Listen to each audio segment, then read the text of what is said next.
اگر یہ مساجد مدارس نہ ہوتے، کہیں بھی جہاں میں مسلمان نہ ہوتے، بصورت بشر سب درندے ہی ہوتے، کسی بھی جگہ اچھے انسان نہ ہوتے۔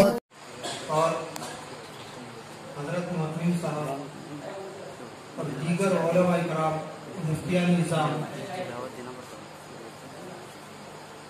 ہم آپ کی شرکت پر تہ دل سے ممنون و مشکور ہیں۔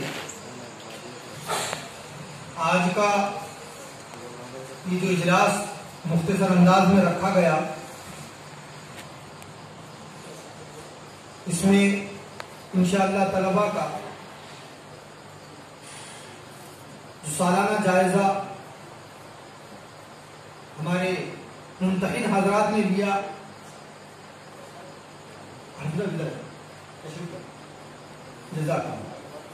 ہمارے ممتحن حضرات نے مدرسہ معارف العلوم ان کے طلباء کا سالانہ جائزہ لیا۔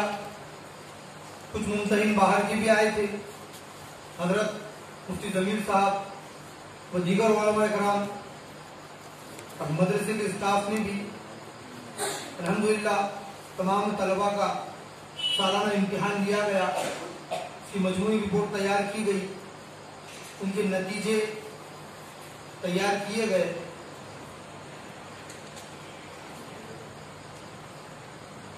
اور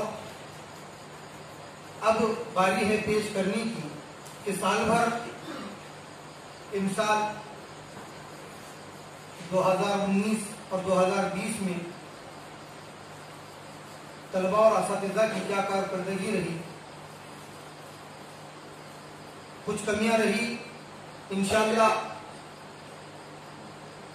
ہمارا یہ عزم ہے کہ آنے والے سال ان کمیوں اور خامیوں کو انشاءاللہ دور کیا جائے گا،